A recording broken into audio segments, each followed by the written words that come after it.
And I know I say that every week, but I genuinely mean it. Thank you for being here today. We are starting, so if it's your first week here, we are starting a brand new series. You're here on the perfect week. This series is called Wrecking Room, and we're going to be talking about something called deconstruction. But before I get into that, I want to share with you why I feel we needed to have this series. I've been going back and forth in my mind for about 2 years now of if we were to talk about deconstruction in church, what would it look like and how would we handle that? And I was thinking about it, and then I realized that we needed to have this discussion about a year ago.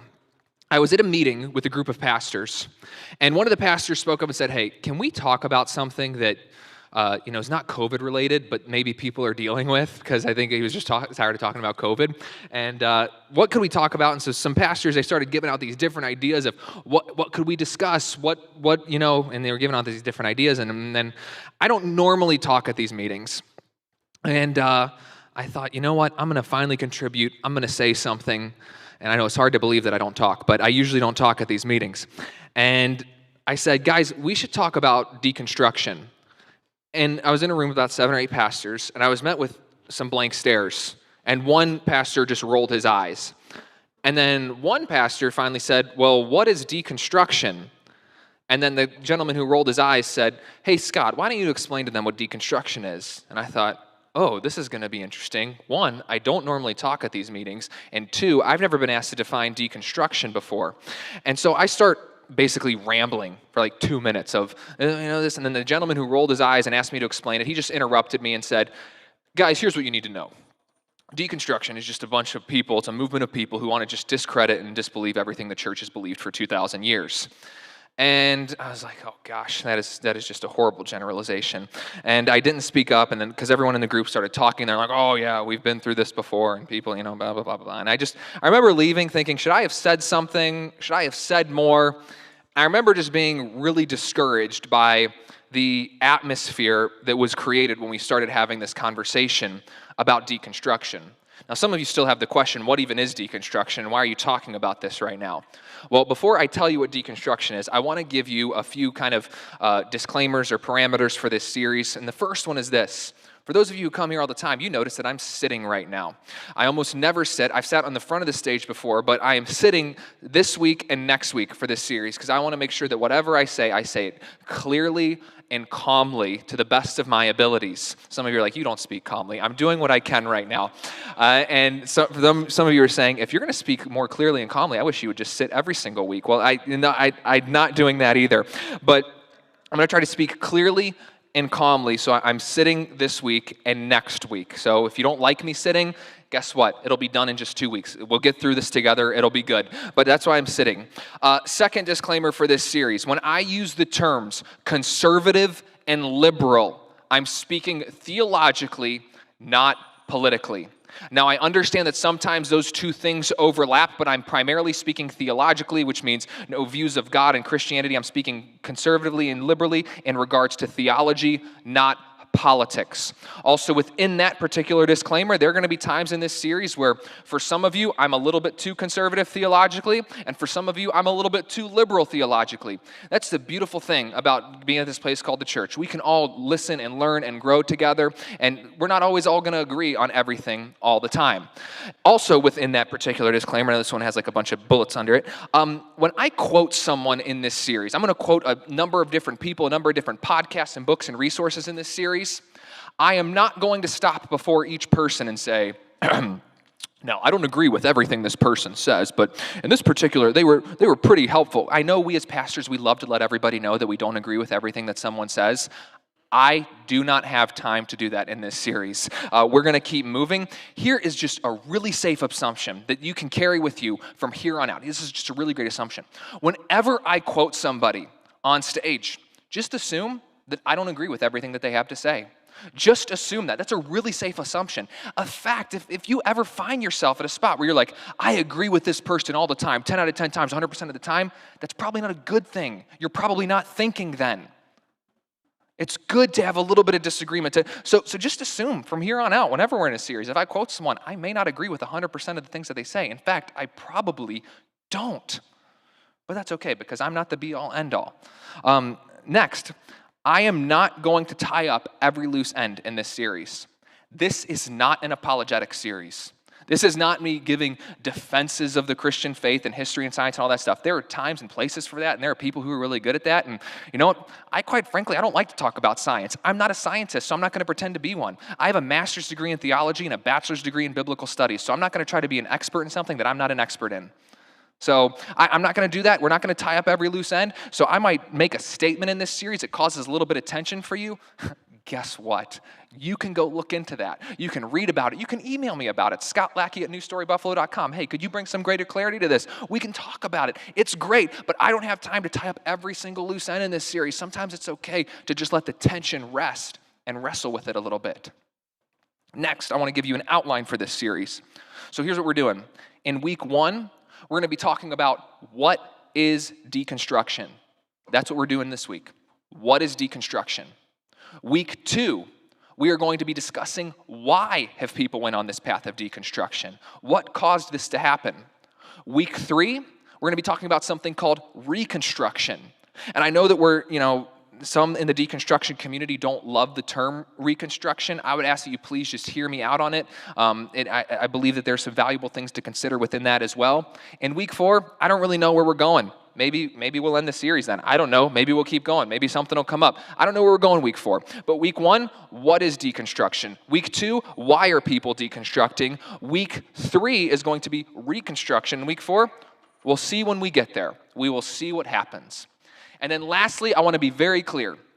Here is my goal for this series. And I want to let you know clearly where I'm going and what my goal is. Here it is. My goal is to initiate a conversation amongst differing views and generations that could lead to understanding and healing. That's my goal. It's to initiate a conversation amongst differing views and generations that could lead to understanding and healing. Because here's where a lot of the tension comes into play. The majority of people who find themselves in this group of people who are deconstructing are typically millennials and Gen Z. Now, that's not always the case. There's some boomers and Gen Xers who are deconstructing. But typically speaking, they're millennials and Gen Z. And those who are not deconstructing find themselves in the boomer and Gen X pool. And what has happened is there's become this great divide within the church, and even with outside of the church and with worldview in general, between millennials and Gen Z and Gen X and baby boomers. And my goal is to initiate a conversation where we can learn to understand one another and work towards healing. I know people who are in the process of deconstructing their faith, and they feel as if they cannot have an honest conversation with their family and their closest friends about it.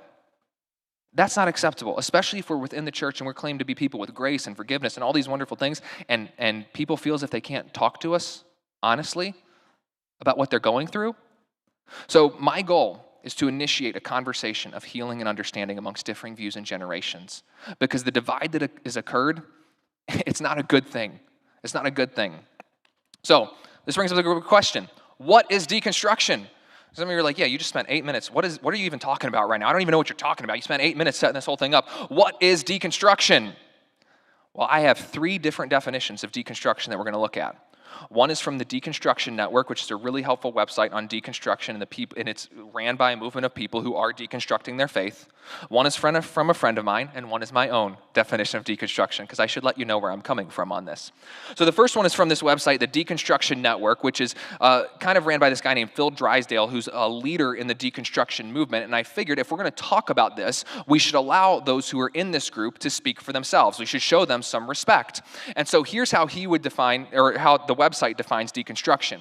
Deconstruction is the process of questioning one's core foundational beliefs and finding that since they don't hold to be true, they need to be removed. What is a foundational truth for one person might be an insignificant point for another. Because of this, one person's harrowing, complex deconstruction of their faith might be another person's bump in the road. Generally speaking, most who deconstruct at a significant level will experience a lot of accompanying pain and suffering. They go through grief as they experience the loss of all sorts of things, ranging from their God, faith, family, friends, relationships, and even their own identity. I want us to focus on that last part for just a moment. As people go through this process of deconstruction and questioning maybe the faith or the Christian culture that they were raised with, It comes with it a process of grief, of pain. And we're going to talk more about that in a moment, but in podcasts that I've listened to, like You Have Permission with Dan Koch, or books that I've read like Religious Refugees, you can hear that this is not a process that people are like, oh, I can't wait to deconstruct my faith. As we're going to talk about next week, typically something happened that caused for this process to happen. A second definition of deconstruction is from my friend David Limbaugh. He's a PhD, he's a philosopher. He refers to deconstruction as a methodological skepticism where you take a look at your beliefs in search of a foundation. It's really helpful. It's a methodological skepticism. You're taking a look at the beliefs that you had, the beliefs you were raised with, the beliefs that were passed down to you, and you begin to look at them skeptically in search of a foundation, maybe at times in search of a different foundation or a better foundation or a new foundation. It's breaking down what you once had and looking at things in a new or different way. And then lastly, this is my definition of deconstruction. It's a process. Notice the word process. This doesn't happen overnight. This can be a longer process for some than others. For some, deconstruction can be a few months, some a few years. It's a process of dissecting and investigating. So it's dissecting, you're pulling it apart and investigating the Christian culture you were raised with. It's dissecting and investigating the Christian culture you were raised with. It's pulling it apart. And you know what? We should celebrate this because we told an entire generation, own your faith, make your faith your own. And now they're trying to do that, and people are getting upset with them for it. Making your faith your own should not be a game of Simon Says, hey, just take whatever I gave you and go on with it. And you can ask questions as long as they're the right questions. No, it's a process of dissecting and investigating the Christian culture you were raised with. And secondly, this process becomes necessary when your real life experience is not lining up with the faith that was given to you. So we're going to talk about that second statement more next week. This process becomes necessary when what you were given is not lining up with the real life experience that you're currently in. It's a process that many people are going through. In fact, according to Deconstruction Network, 2,700 people leave the American church every day. 2,700 people leave the American church every day. Yet 78% of them still have an interest in faith. If that's the case, why do they feel as if the church is not a place where they can process their faith and investigate and dissect and ask questions? Which brings us to our next question. Why does this matter? Why are we talking about this? Well, because people are deconstructing and people matter. And since people matter, we are going to discuss this. People matter to God, so people matter to us. So we are going to have this discussion. We are going to break this apart. And in fact, there are people who call New Story Church home who are currently deconstructing their faith. There are people who call New Story Church home who you know somebody who is deconstructing their faith. Or you might in one day be in a process of deconstruction. Or maybe you just find this message online one day and you're like, I'm going through deconstruction. I don't know who you are or where you're from. Maybe you don't even call this church home, but you're, hey, I'm interested in this conversation. I don't know. But all I know is that people are deconstructing their faith and people matter. So we're going to have this discussion. And look at this other statistic from the Deconstruction Network. Only 31% of deconstructing Christians felt that they could be somewhat or completely open about their beliefs in church. 68% felt they had to hide their beliefs in one way or another. If I'm going to be honest with you, I'm shocked that that second number is not higher. They feel as if they can't be honest about what they're wrestling with. They feel as if they can't be honest about what it is that they're going through. 68%. And it's interesting to me that that's the case when you consider the example of Jesus himself. When he was hanging on the cross, he screams out to God, his Father, this, my God, why have you forsaken me? If Christ himself, and Christ is our example, questions the presence of the Almighty God, the creator of all things, his Father, if he can question that, then why have we allowed some questions to become taboo or unacceptable? If Jesus himself set that as an example, why have we allowed that to be the case? And I know what some of you might be thinking. Some of you might be thinking, oh, those darn millennials, those Gen Z, they just want to run from truth. They just don't want to hear the truth. They're the snowflake generation. And so they come in questions and we give them the truth and we give it to them good. And I'm tired of that snowflake generation. I've said this before and I will say it time and time again. Nobody likes to be criticized. Nobody wants to get up in the morning and say, I can't wait to be criticized today. It's going to feel so good. Nobody likes being criticized.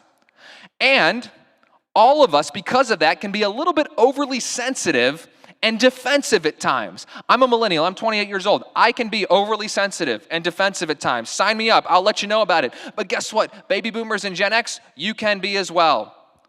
You referring to a generation as the snowflake generation or whatever name you want to give them is you being sensitive and defensive. It's you saying, I do not want to invest. I do not want to listen. I'm not concerned with what they want to have to say. So what I'm going to do is I am going to name call because what they have to say might be a critique of me, and I'm really sensitive about that, and I don't want to hear it. So let's just be honest. This oversensitivity and this not wanting to be critiqued, it can go both ways, on both ends. We can all get better at that. Secondly, some of you might be saying, we should not be having this discussion because people who are deconstructing, they're just trying to destroy the church. They're trying to get in there and destroy the church. Now, if you went and talked to a bunch of people who are deconstructing, I'm sure that you could find a little segment or fringe group of people who are trying to destroy that. You could go find, because there's fringe people in every single group. Fringe people in every single group. So I'm sure if you really went to find that person, you go find them. Or you could find your YouTube clip or TikTok video of someone, you could find whatever you're looking for. But overall, generally speaking, as we're going to talk about next week, those who go on this path of deconstruction oftentimes did not ask for this. Something happened that caused this to happen. And it's not something that they were like, oh, I can't wait to be at a spot where I lose my friends and family and everyone's questioning me all the time and thinks I've gone off the deep end. I can't wait to do that. It's typically a process that involves grieving and pain and confusion and just wondering what exactly is going on right now. So we have to be willing, and I'm going to talk about this more, be willing to listen. But I would also be willing to make the case that Jesus himself advocated for a form of deconstruction. When Jesus stepped onto the pages of human history 2,000 years ago, in Matthew 5, 6, and 7, he gave this beautiful message called the Sermon on the Mount. It's his longest message in all the scriptures. And in Matthew 5, he makes this one statement over and over again. You have heard it said, but I say unto you. What is that? That's deconstruction. You have heard this said. You had this belief. You built things on this foundation. But I say to you something different. There's something new. There's a different foundation. There's a different way of looking at things. So if Jesus himself was processing and going, hey, I've said it to you, but hey, this is what we're going to do now. If Jesus himself was deconstructing in a sense, maybe we should consider every once in a while that this is a good thing to do. I wonder if maybe, I wonder if this is entirely possible. If a movement that was started 2,000 years ago by Christ, if the movement that was started 2,000 years ago, I wonder, maybe, if it's entirely possible, if over a 2,000-year period, maybe some things got lost in translation. Maybe it's entirely possible that we added some things to it that don't need to be there sometimes. I wonder if it's entirely possible that we've allowed some of our own religion or some of our own preferences to get added on to it that don't need to be there. I wonder if there are times where we need to say to ourselves, hey, what exactly was Jesus doing in the first century? What would his audience have thought? What exactly was happening? What exactly was going on? And maybe we've added some things to it. Maybe there are times where we need to evaluate and look. Sometimes that's okay. And I want to go to one of Jesus' most powerful, and maybe his most powerful, you have heard it said, but I say unto you statements. Jesus said this in Matthew 5, verses 43 to 44. You have heard that it was said, you shall love your neighbor and hate your enemy. But I say to you, love your enemies and pray for those who persecute you. And I know that the word enemy might feel a little bit strong here, but the hostility that we've allowed to arise and come up between generations and between differing views, we do at times treat one another like an enemy. And I wonder if Jesus was here today, if he was making this statement, if instead of saying, you've heard it said, love your neighbor, if he would say something like this, you have heard it said, love those in your tribe. You've heard it said, love those in your group. You have heard it said, love those in your political party. You have heard it said, love those in your denomination. You have heard it said, love those who think like you and act like you and sound like you. You have heard it said, love those in your echo chamber. But I say unto you, love those outside of your tribe. Love those outside of your group.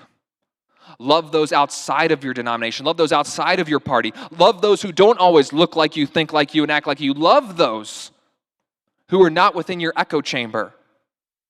I wonder if that's what the words of Jesus would sound like today. And if we really allowed those words to transform the way we see the world and see other people, if we could begin to move forward in healing together and understanding together. To stop putting up walls where they don't need to be and saying, I'm going to learn to love others the way Christ has demonstrated love for every one of us.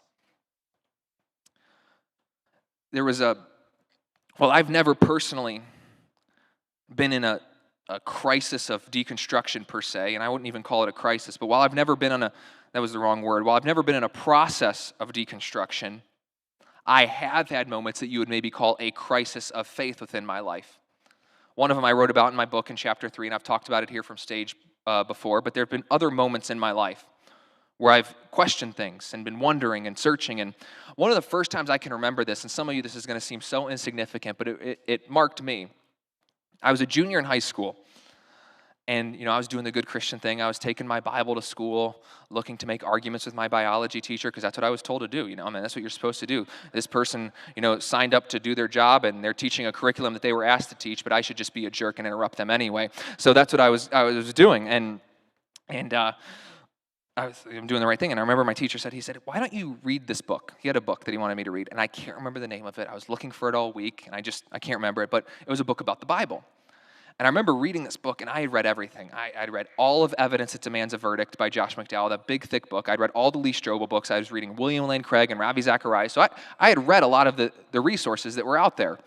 But within this book, the author had a high view of the scriptures, but he also had some questions and some interesting insights that I'd never heard before.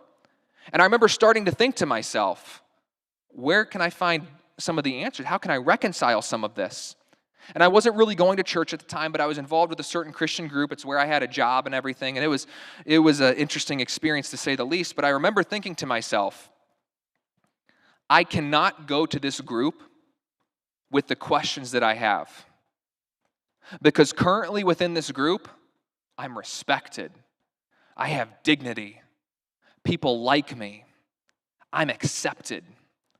And if I go to this group and start asking some of the questions that I have, I'll instantly be labeled as falling away, as a rebel, as going down a dark path. And I'll no longer have the respect that I once had in this group. I'll no longer be seen the same way, and I didn't want to risk that acceptance. As a teenager, I didn't want to risk that. And so what I ended up doing is I went to the leader of this group, and I said, hey, I have a friend who has some serious questions, and I don't know what to do about them. And it's kind of funny to think about, but when you think about this in context, what kind of culture was created where I was better off to lie about my struggles than I was to be honest about them? And have we been guilty of that before? Where we've created space where it's better off for somebody to be dishonest than it is for them to be honest. Because you know what? Quite frankly, I didn't want to be the subject of gossip. Prayer meeting.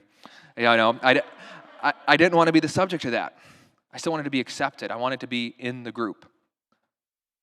And so what would it look like if we as the church started creating an environment where people are willing to say, you know what, I have some questions. I have some things that I'm going through. I'm not 100% sure about that. I don't know. And what would it look like if we allowed people to be honest? And then at 68%, hey, we may not always, land in the same spot all the time, but we want to have an honest conversation with you. Imagine this with me for just a moment. Maybe some of you need to close your eyes for this. But imagine a loved one comes to you, a friend, a family member, and they make one of the following statements to you. And I want you to imagine how you would react if they make one of these statements to you. Just think about this. And like I said, some of you maybe close your eyes, some of you maybe don't need to, but just think about this. If somebody were to come to you and say, hey, I have a lot of issues with some of the things in the Bible, and I don't fully get it or understand it, and some of the stuff that God does in the Old Testament seems a little strange to me, and I just don't know how I feel about the Bible anymore. Or imagine somebody comes to you and says, oh, that whole thing with hell and eternal conscious torment, it seems just a little extreme to me. It seems a little inhumane. I don't know how I feel about that. Or imagine somebody comes to you and says, some of the teachings in the church about marriage and sexuality, I went and met some people, or I'm going through something, or I think some of that stuff seems a little dated or a little bit out of touch. I just don't know what to do.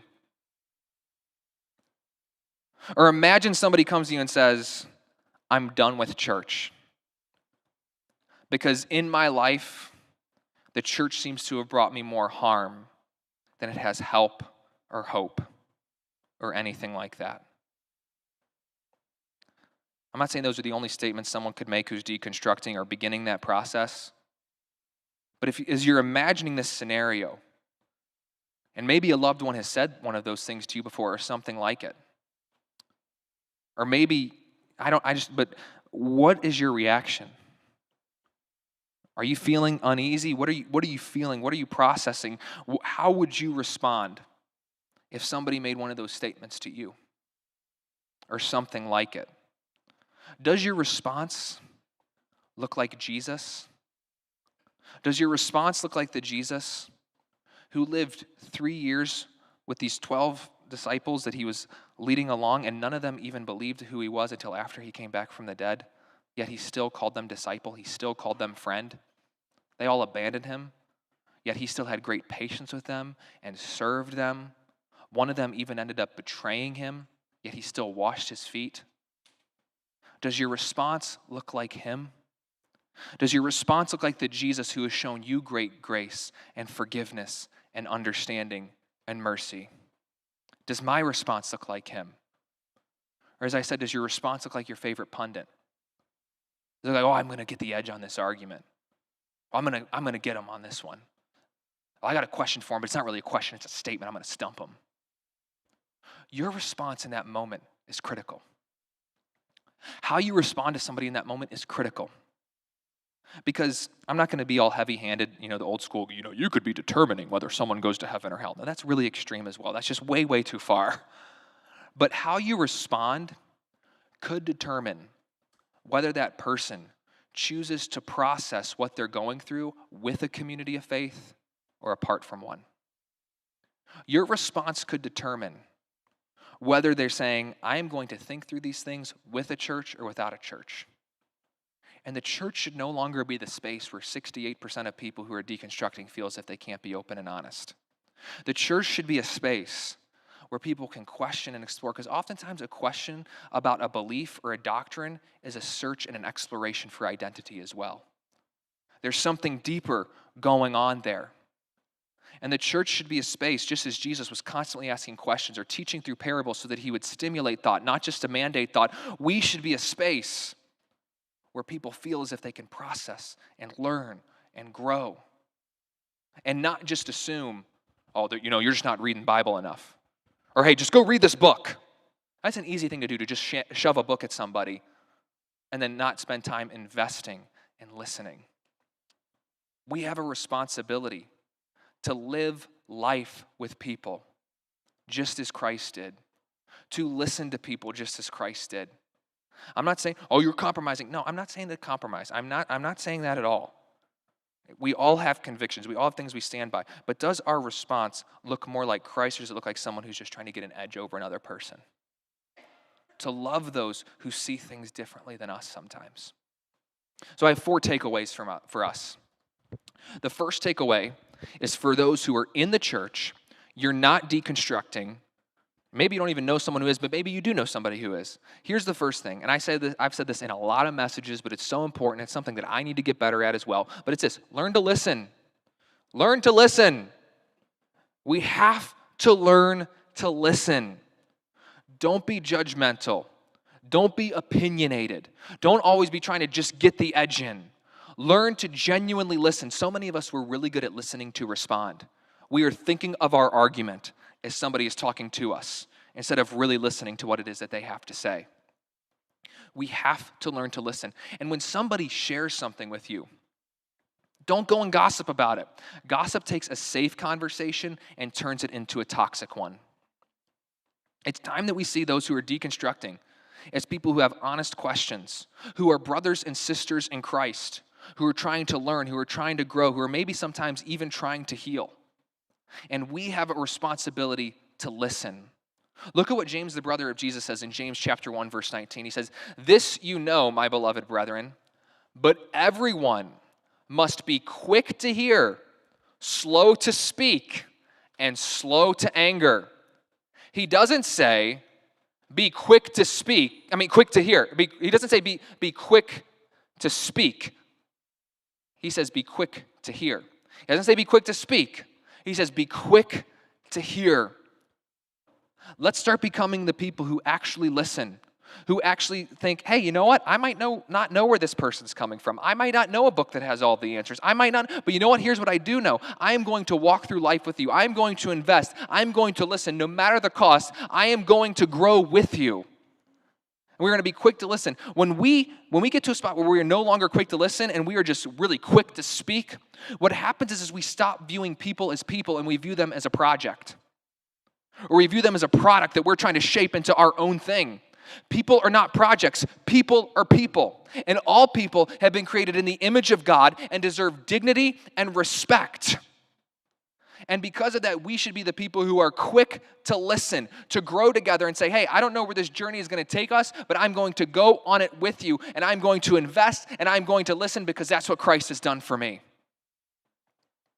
Secondly, if you are deconstructing or have been a process of deconstruction, this is my takeaway point for you. Don't become what you rebelled against. Don't become what you rebelled against.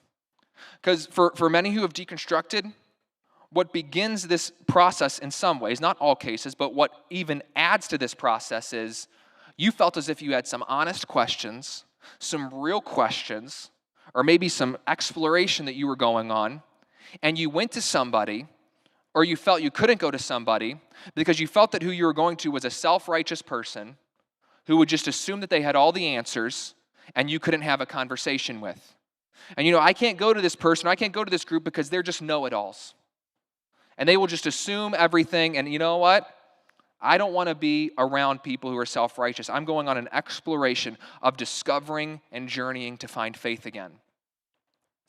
But what I've noticed is some people, as they begin to go on this movement, you start to become what you rebelled against, where you have liberal concepts and ideas, and something is happening, that new creation is now here, that new life is available to each and every one of us, and that in Jesus we've been invited into that new creation and new life. That something has happened in his resurrection, something is happening, that there's always a story available for us of resurrection, renewal, and revival that is in the air in Christ Jesus. And so my prayer is that we would move towards this goal of healing and understanding, that we would discover together in Christ, that we don't have to be the people who always carry around with us all of the right answers, but instead we would become the people that in the kingdom of God we would carry with us the message of life and life abundantly.